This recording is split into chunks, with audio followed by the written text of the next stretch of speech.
Hola, una vez más estamos en nuestro programa Somos Miles. Hoy ya tenemos una gran invitada, amiga y en la trayectoria que ha tenido Miles los últimos 5 o 6 años. Ella es Gabriela Faría, ella es presidenta nacional de FEMPRU.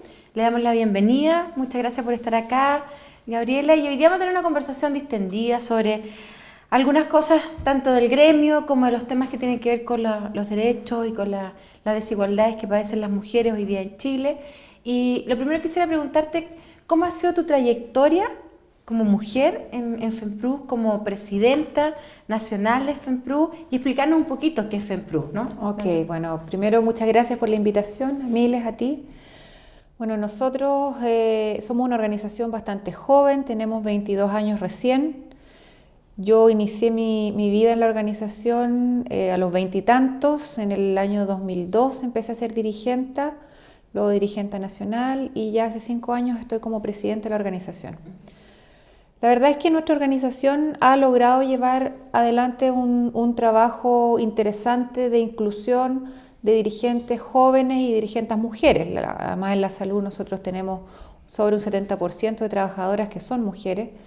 Pero de todas maneras, ser presidenta y ser dirigente sindical en un espacio que es de hombres ha sido bastante difícil. ¿Por qué? Hay que estar permanentemente buscando los espacios, reafirmándose, validándose frente al público, a un público femenino y masculino, porque están todos los ojos puestos encima.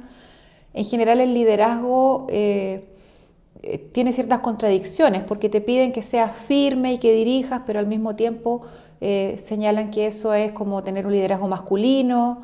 Entonces es difícil darle en el gusto a la gente. Uno observa que otros presidentes hacen ciertas cosas que a todo el mundo le parecen bien, pero en el caso de la Gabriela es dictadora, es enojona, entonces es una cosa como bien complicada porque no se le puede dar el gusto a todos.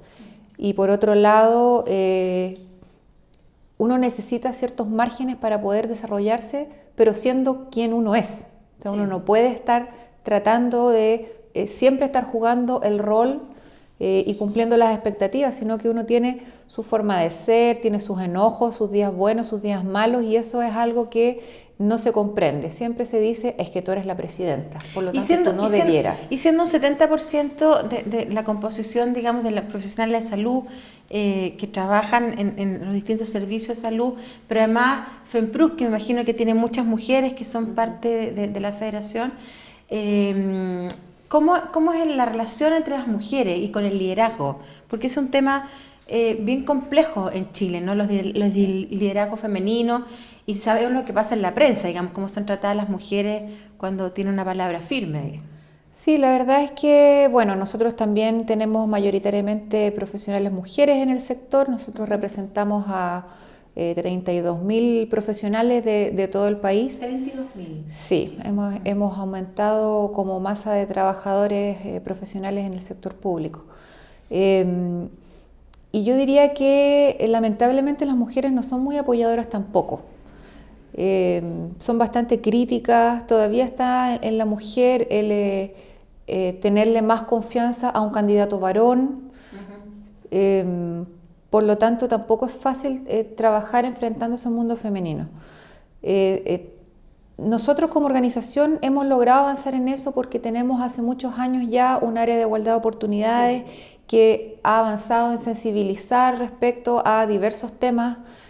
Partimos solamente con el área de género, luego avanzamos a los temas de juventud, ahora estamos trabajando también los temas de diversidad sexual y de pueblos originarios, que es un trabajo incipiente todavía, pero estamos tratando de avanzar porque en general nosotros como trabajadores de la salud tenemos un deber que es ir más allá de nuestros prejuicios para poder dar una buena atención. Entonces eso se mezcla tanto en el mundo laboral como en el mundo sindical, tener la apertura, tener la disposición, la calidez para acoger la diversidad, para acoger sobre todo a las minorías, que nosotros como trabajadores en general nos toca mucho generar esa atención, pero también como dirigentes el deber de formar, de educar, de crear conciencia en nuestros representados, pero en la sociedad en general, respecto a temas que a veces son bien invisibilizados, pero que están ahí presentes. Gabriela, y en ese mismo marco, uno de los temas que a nosotros nos interesa como corporación son los derechos sexuales y reproductivos, la salud sexual y reproductiva, la igualdad de género. ¿Y cómo ven ustedes, los profesionales de la salud, que se han tratado las políticas de salud sexual y reproductiva en Chile, con todos los temas que implican, ¿no? Mira, mi impresión es que los servicios han ido avanzando, sobre todo en la profesionalización desde el punto de vista del conocimiento y de la educación del personal respecto, por ejemplo, al trato, a la dignidad de las personas, a mantener una atención de salud de calidad en general a la población. Y yo creo que hemos ido avanzando en eso, ¿ah? Es difícil porque tiene que ver con que las personas cambien modos de actuar y prácticas que están arraigadas no solo en lo laboral, sino que también en lo cultural. Desde chiquitito a uno lo han criado con ciertas ideas, entonces existe el desafío de cambiar esas visiones. Pero mi impresión es que se ha logrado avanzar, se han puesto temas en el tapete, uno ve, por ejemplo, en las áreas de capacitación que existen más temas de género, que existen más temas también de atención en las áreas de salud sexual, reproductiva, pero evidentemente que cuando hay áreas en las que la legalidad no te ayuda, no te coopera en cómo brindar la mejor atención, también se generan limitaciones que son más estructurales. Porque, ¿Cómo ejemplo? O sea, el tema de que, por ejemplo, la ley de despenalización del aborto por causales esté todavía en trámite luego de tanto tiempo, genera que el personal todavía tenga ciertos temores en la atención.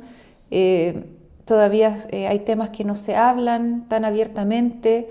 Entonces, pero ahí hay una cosa, por ejemplo, que en Chile igual tenemos 33.000 egresos hospitalarios por aborto, que abortos que pueden ser complicados, abortos espontáneos, o por distintas razones las mujeres llegan a los hospitales.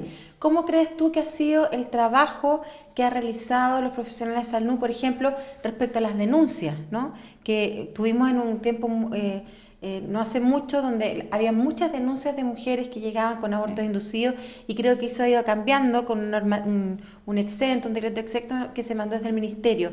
¿Cómo has visto tú desde el mundo sindical ese cambio, digamos, a ya no denunciar las mujeres, aunque todavía la ley lo exige? Mira, mi impresión es que el tema de las denuncias se ha generado en momentos peak en que ha estado el tema más en el debate público. Entonces se han generado como varios casos en tiempos limitados, en espacios limitados de tiempo. Nosotros vemos que, sobre todo, bueno, en el caso nuestro, el área de la matronería, que es la que está directamente relacionada con los temas de salud sexual, tiene y ha avanzado mucho en lo que es la comprensión, el acompañamiento, la calidez. Antes, años atrás, se decía que eran muy duras, que en la atención se generaban espacios en los que tenían una actitud crítica con las usuarias que llegaban con problemas de aborto, no solo los abortos generados por la persona, sino que incluso aquellos espontáneos, había un sesgo ahí. Sí. Nosotros sentimos que eso ha ido cambiando, que hay más seriedad, que hay además más privacidad respecto a la forma en que se tratan los casos, se resguarda mejor la integridad finalmente de una usuaria, una paciente que está en una situación de vulnerabilidad en ese momento. Así que yo siento que se ha ido avanzando, que a pesar de que todavía la ley no da todas las garantías de manera que el personal trabaje tranquilo en el fondo sin saber que va a haber algún tipo de represalia, de todas maneras siempre ha habido una comprensión respecto a que la salud está primero, la atención de la usuaria está primero, y que primero es necesario resguardar que ella esté bien, y el resto en el fondo vendrá después. El resto son situaciones que se tienen que ir trabajando caso a caso, pero primero está dar la atención de calidad, en la urgencia que se requiere, en la oportunidad que se requiere, de manera que ese caso pueda ser bien Ahí hay resuelto. acuerdo dentro Sí. del FEMPRU, ¿sí? Sí, completamente. Hay un tema que ha sido controversial esta semana, que no sabemos cómo se va a definir en la ley, que es la objeción de conciencia.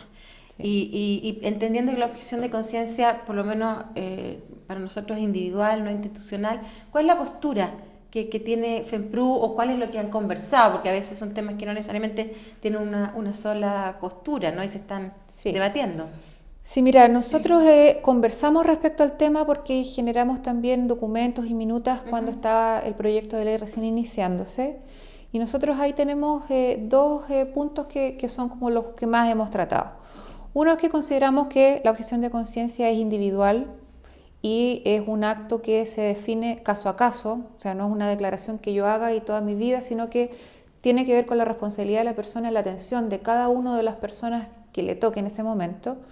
Y por lo tanto no es viable que las instituciones puedan decir si nosotros vamos a cumplir con la ley o nosotros no vamos a cumplir por objeción de conciencia. Pero ya tenemos, por ejemplo, 13 clínicas privadas que pertenecen a la Cámara de la Construcción que declararon que no van a hacer abortos terapéuticos, digamos, pensando en las tres causales. Nosotros ahí lo que consideramos es que primero que nada la atención tiene que darse en el sistema público al 100%. Y ahí consideramos que no podría haber objeción de conciencia en las personas que atienden en esos equipos de salud. Es decir, si usted tiene una objeción de conciencia, entonces este no es el lugar para trabajar, porque lo que tiene que hacer un establecimiento público es proveer el derecho que otorga la ley, y en ese sentido uno es un instrumento del Estado para que esa persona pueda tener el resguardo su derecho a aplicarse o a vivir una situación de aborto en caso que lo requiera.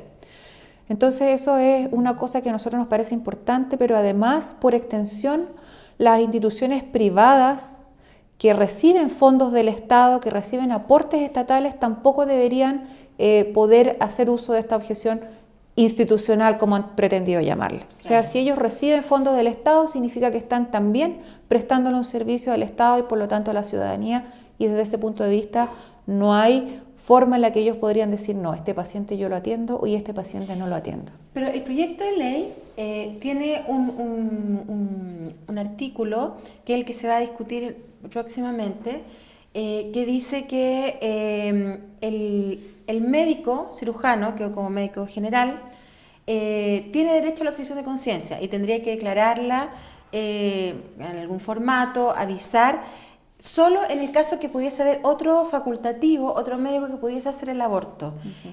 Si no, como dicen ustedes, efectivamente tiene que asumir la responsabilidad de estar en servicio público. ¿Qué opinión tiene de eso? Mira, es una situación que desde el punto de vista de la propia burocracia a mí me parece que es bastante inviable. O sea, en un establecimiento grande, claro, la probabilidad es que haya algunos médicos que puedan tener objeción de conciencia y otros no, pero en los establecimientos pequeños o en las localidades apartadas, si resulta que el staff que está atendiendo durante un turno, todo se declara con objeción de conciencia y el traslado de esa paciente supone horas, por ejemplo, de ir a otro lugar o están en una situación de urgencia, etcétera, nosotros no podemos andar buscando por todo Chile un médico que esté disponible a generar una prestación que es legal y que es un derecho.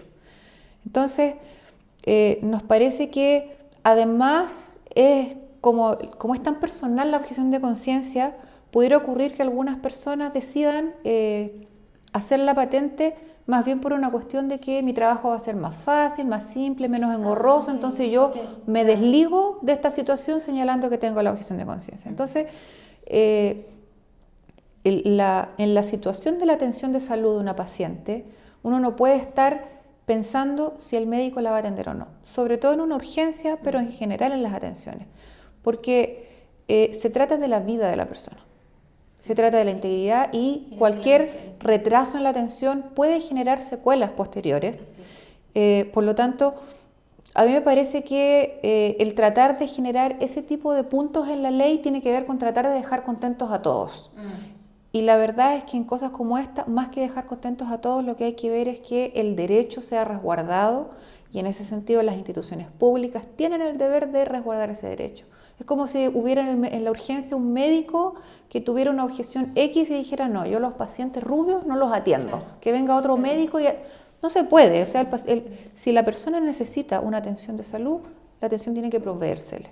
Entonces, el Estado tendrá que ser capaz de tener la cantidad suficiente de especialistas para poder generar esa atención sin tener que estar acudiendo a un listado, a un staff, en que si la persona no está, si no vino, si el médico estaba con licencia, pudiera ocurrir una desgracia. Bueno, Gabriela, la verdad es que estamos bastante de acuerdo en esos temas, así que te queremos agradecer la entrevista, creo que ha sido muy clarificadora.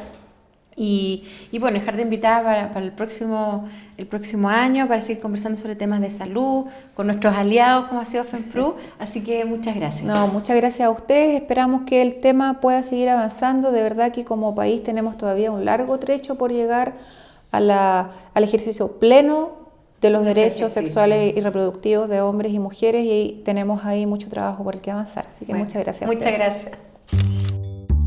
Si la persona necesita una atención de salud, la atención tiene que proveérsele.